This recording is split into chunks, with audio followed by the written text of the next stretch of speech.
Welcome to Truckee Talks. I'm your host, Maya Schneider, and it's my pleasure to bring to you, or to bring back to you, Jack Schwartz, CEO of Sierra High Technology Group. Jack, welcome back to Truckee Talks. Thank you very much, Maya. I'm starting to get comfortable Yeah, here. that's right. We'll get you used to this yet. Well, the last time we had you on here was about a year ago, and we had you here with a group of people. Right. But now we're going to find out about the real Jack Schwartz. Uh-oh. You won't have anybody else to hide behind. So we're going to grill you for 25 minutes on who you are. But let's talk a little bit about what Sierra High Technology Group is, and then we'll talk about your background and how you got here. Sure. Sierra High Technology is basically began as a networking group to bring together all the high-tech talent that's migrated up here around the lake. So when I first moved up here 7 years ago, I kept stumbling across several high-tech people who are expatriates out of Silicon Valley, and decided to hold a meeting to see actually who was here. And we had about 50 people in our first meeting, and it's grown since then. Now, you describe yourself as a Silicon Valley expatriate. How long have you been here in Truckee? 7 years. And how are you finding it? We love it. I mean, we had a ski cabin up here for a few years, and then my wife told me we were moving up here, held onto my hat. And at the time, I was CEO of a software company in Palo Alto, so I was commuting and telecommuting down. But I found that I could catch a Southwest flight out of Reno. And, you take off, have a Coke, and land. And I was in the office sometimes before my other workers. Commuting on the Highway 101. Well, 50 people showed up at your first meeting. How many people belong now to Sierra High Technology? We've had upwards of 200 people show up for some of the technology meetings. And what is the purpose of the group? You've got a networking group. Do you have a mission or a goal? Well, our mission statement is that we're first of all to network the people that are up here working in high tech or who have worked in high tech. Then what we want to do is apply their talents, because these are successful people. Most of them have been there, done that, had successful exit strategies. So we find that they want to keep working. Reno is making a really good faith effort to develop a high-tech presence. So we apply the high-end talent that's here around the lake to help start up companies and grow them down in the Reno area or northern Nevada area. Now, you have a meeting coming up, and we'll be talking about this a couple of times in the show. You've got a meeting coming up on the 25th of April over in Kings Beach at the Conference Center. We'll give time and in contact information. But one of the topics of discussion at that meeting is a high-tech initiative from Senator Reed. That's it. Yeah, the senator is trying to help transform the economy of northern Nevada or diversify it. So they have one of the basic parts of the infrastructure for a high-tech presence is a good university. And the idea is to get the IT programs at the university, the informational technology programs, ramped up so that we can produce graduates who can go to work in the high-tech industry as it develops out. That's a $70 million proposal to program. And so we're focusing this meeting on addressing some of the issues as to how that should look and how to shape that initiative so that it comes and bears fruit. Do you think that the Tahoe-Truckee region's economy could dovetail or coattail, if you will, on Senator Reed's initiative and see some of that growth up in this area as well? Absolutely. We're sort of tied to the Bay Area economy, both in our housing, second homes. People that move up here, 80% in Tahoe down come out of the Bay Area. And Reno's a 30-minute commute away. So our prototype model of a business would be that our founders and CEOs would be perhaps living up here in the Lake Tahoe region and commute down and grow the companies where space is cheap and you can staff it and grow the company down in Reno. Now, you're CEO of Sierra High Technology Group. Are you still doing other work in addition to that? I'm sure that occupies a lot of your time, but are you still involved with high tech? Are you doing any work out of your home that's... I still have a little bit of work done on the last company that I was CEO of down in Palo Alto. We do a lot of defense work, so there's some security uses of our software that we're doing what we call a life cycle upgrade to the software now. Every 2 years you get the next version, whether you want it or not. Right. Well, let's talk a little bit about how you got where you are. You had a pretty interesting background. You went to law school. I did go to law school. I was hoping you wouldn't mention that. A recovering attorney? Recovering attorney. Yeah, I did practice law for a few years, but I always mixed in. I got my business degree first. Worked for an early stage technology company in Menlo Park called Raychem. which was, before the dot-com boom and all of that. Mm-hmm. But then I went to law school and got my degree, did some work in law, corporate work mainly. And then I recovered from that and went into business consulting, and then started work with a company called CERC down in Palo Alto. Do you keep up with law, the changes in legislation? Does that still interest you? I do, but I notice that it hurts when I do. So you're recovering, but you still need somebody helping you still through in the it? stages. Do you call a partner, ask them to give you strength to get through the next day? I need a mentor. Is there a 12-step program for recovering attorneys? The Bar Association has done some work in that area. They actually have. Well, maybe you could be one to help them along with that process. Well, what are some of the challenges facing Sierra High Technology Group, and what are some of your goals for the group? Well, we're, tied to the overall technology economy up here, just like everybody else is. So the downturn of the last couple of years has hit hard here as well. We actually took a step back and decided to take a little hiatus for a while before we pushed forward with our next programs. We waited for some glimmering of light at the end of the tunnel. We think we see that now. So we're going to the next development stages. But it's been, I was around in Silicon Valley back in '82 when there was a big downturn. In the early '90s, hit fairly hard. But I just saw a report that the top 150 companies in the Bay Area lost more money than they made the prior 8 years. Huh. This was about a $90 billion loss. Ouch. Yeah. So we're still... So it's still recovering. People are waiting and projecting for the recovery, but it keeps being put off quarter by quarter. It's going to be a slow ramp up, I think. Well, what does it take to reestablish a high technology presence, or establish one? For instance, in the Truckee Tahoe area, your group was really the first and the only, I believe, to pull together in a sort of cohesive manner a group of people who are working in high technology. But there are no high technology industries up here, at least not yet. Not per se. We have a lot of individual consultants who live up here and work out of their homes and commute. We have a lot of web page designers who work up here. We've had a few firms try to get established. You had lease loan here with Nick Pullen. Right. They're downsizing now, but still trying to keep a presence.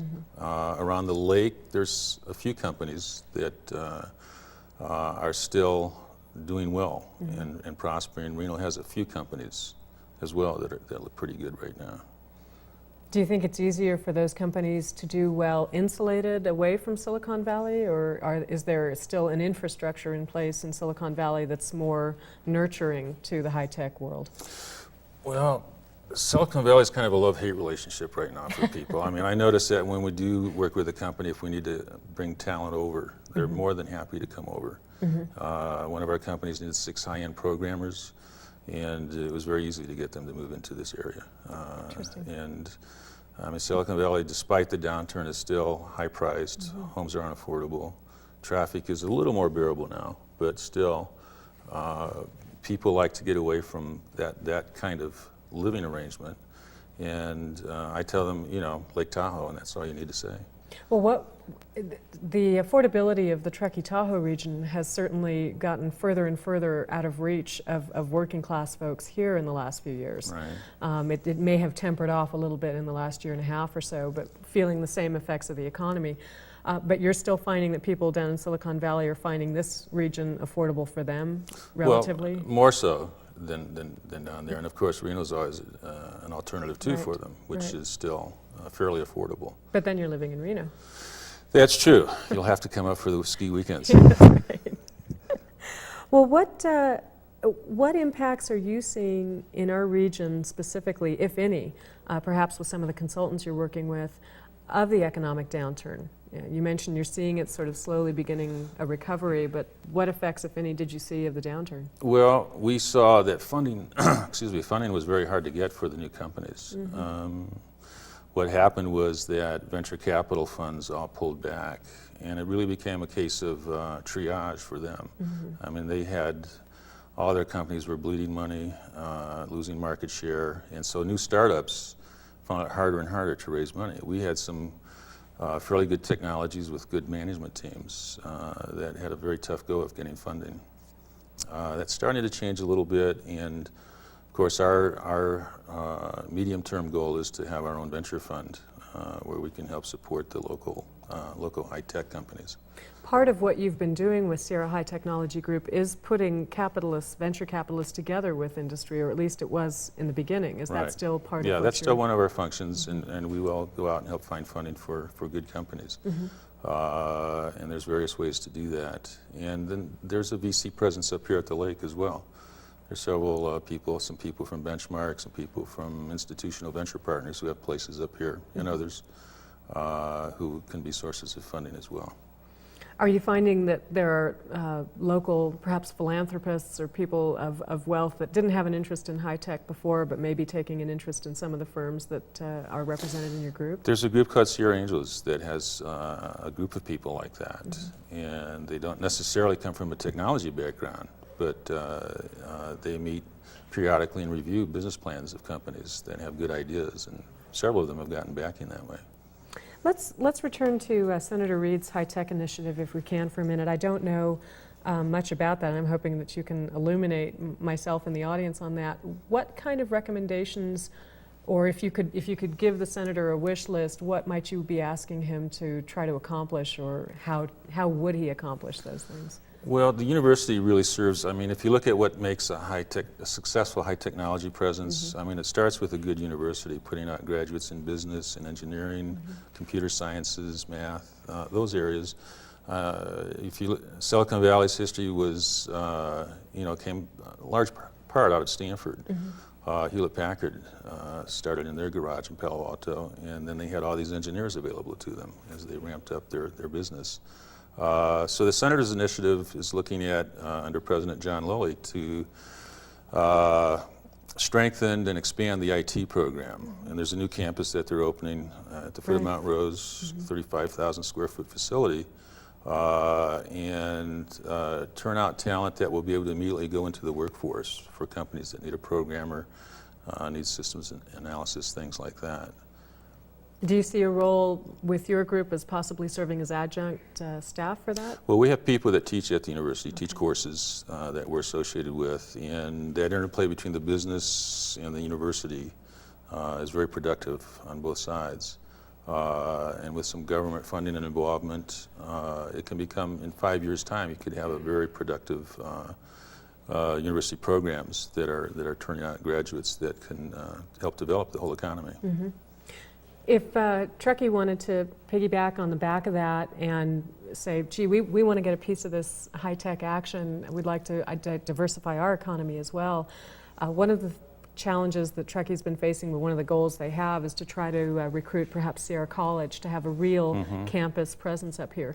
Do you see that as a possible dovetail with the UNR program, or could there be a link there? No, I do. I mean, they're already planning to use TMCC, the community college. Right, Truckee Meadows. Truckee Meadows College, and I could definitely see programs with the local college here. I'm all in favor of helping companies get established here. If they don't need big warehouses, if Leaseland, for instance, had office space with 20-some people in it, and that you can run a whole business that way in high technology. Land is sort of the issue and always will be. It always is. Yeah. It always is. But technology is the kind of industry that a community like Truckee can really use. You bring in high-end workers, good tax base, low impact on the environment.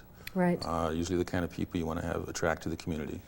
And it really helps diversify the economy. We're not reliant on one, as we are now with the tourism industry. It definitely does. Yeah. Tell us about the meeting that's coming up on the 25th. Give us some details on that. Well, I'm bringing in one of our incoming principals, Mike Lyons, out of Stanford. He helped found something called the Stanford Technology Ventures Program. He'll be the main speaker, and he's basically a consulting professor at Stanford. And he's developed a program whereby startup ideas and new ideas go through this Stanford Technology Ventures program. And they use the office, something called the Office of Licensing Technology at Stanford. And this is the interplay between business, the corporations and business, and the university that works so well. You have talented people out of the university bringing in new research and ideas that can be turned into profitable enterprises. Well, now that brings up a chicken and eggs question, and I should know the answer to this, but was it the prevalence of higher learning in the Silicon Valley that created that nest or that hub of high technology? I mean, besides Jobs and Wozniak, was there another impetus for that, or? I think it was a combination of factors. I think some of it was serendipitous. The university definitely needed to be there. You had the happenstance of Arthur Rock getting started with venture capital, so the capital became available. And there was always that critical mass of talent together. I think the university can ramp up. I think the area from Reno to Lake Tahoe has some pretty good talent, not quite a critical mass yet, but enough that you could help run companies with it. But then bringing the capital in. So putting us on the map, which is one of our missions, so that people see that we're here and attract capital to the companies and make this a good place for their founding and then growing them out. Well, you and I were both involved in the meeting a couple of months ago that was a North Shore Consultants meeting, if you will. Right. And it was interesting to me to see how many different people are out there consulting to management, to business, and living here in our region and making a go of it. It's a nice lifestyle. Yeah. I mean, they can do their high technology work and their consulting work, and they need to travel. But You've got Reno. 3 or 4, most of the time, 70% of the time, they're looking out the window at the Sierras. Yeah, So that's it not a works bad out thing. well. That's not a bad thing. Well, I'm going to digress a little bit and take you back in the Wayback Machine. Tell me about your experience with Arthur Andersen. I was fascinated by that. That's interesting stuff. Yeah, I was there 20-odd years ago. At that time, it was the class of the field. It was a time when the corporations weren't quite as powerful as they are now, and I remember we used to have, every quarter, we would have an ethics seminar. And, Do you think they were taken discontinued seriously. that recently? I'm not sure. But, I mean, I think it's a case of corporations really became very powerful. The amount of fees being earned from the consulting side, very high. And a CPA firm has it's a built-in conflict of interest. The company's paying you to come in and review their books and then spotlight what's wrong, if anything is wrong. So unfortunately, it looked like with the fees being so high, the Chicago headquarters for Arthur Andersen just made a decision that they needed to keep these clients on, and perhaps they should not have. That's a shame of a decision, and when you think about Arthur Andersen especially, they really were the cream of the crop, and an institution that was highly regarded. And from your take as somebody who was on the inside, how do you fix that? The checks and balances there of being paid by the very same people that you're supposed to be auditing? Well, there's a few proposals out there now. One would be rotating assignments, where you have another big 5 firm come in every few years and take over the engagement. You separate out the consulting side from the audit side. Yes. Yeah. That's very important. But it always comes down to, you can make all the laws and rules you want, but it always comes down to just good decision making. Yeah. Well, and oversight. You can. I'm just not sure how much you can count on the ethics or morals of corporate America. But I'm talking to a recovering attorney, so I'm hoping I can find some empathy here. But I'm not sure how well I'm going to do with this. Well, oversight. If you put government oversight in, I mean, the SEC certainly has a role to play in it, and there were warnings to Congress by the head of the SEC, Arthur Lovett, that were not taken to heart, not acted upon, and once again, industry held sway, and this is the result. Do you think that there will be some permanent changes as a result of Enron, Arthur Andersen, or do you think that we'll pretty soon fall back in the status quo? This one hits pretty deep. I mean, this goes to the heart of the whole, capitalist system. If you can't trust the auditor, if you can't trust the numbers coming out of the company, then it's a real threat. So to me, it looks like there will be some changed behavior here.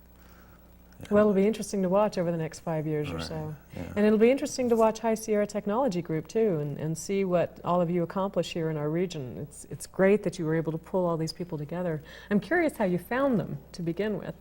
It just started with a simple announcement in the Sierra Sun. And from there, people knew other people, word of mouth. And It's a small community, really, the technology community. Yeah. And somebody always knew somebody else, that 6 degrees of separation Right, thing. right. It feels more like 3 around here than 6. Most of the time. Again, let's get the details for your meeting coming up. April 25th? April 25th, 6:30 p.m. We're going to meet at the North Tahoe Conference Center over in Kings Beach, and we'll have a 3-hour program with several speakers. At the end of each meeting, we always do a networking time. So everybody stands up, introduces themselves, and tells us who they are, what their background is. And if they're interested in finding out more information about the High Sierra or Sierra High Technology Group or this meeting, what's good contact information for that? They can call 587-7685. Our email address is sierra1@oakweb.com. Great. Well, Jack, it's been great having you on the show. Thank you, Finding out a little bit more about your background. Love the whole bit about law school. Thank you so much for being on the show. Thanks. I enjoyed it. All right. Thank you. Stay tuned. We'll be back in just a minute with local events and activities. We'll be right back.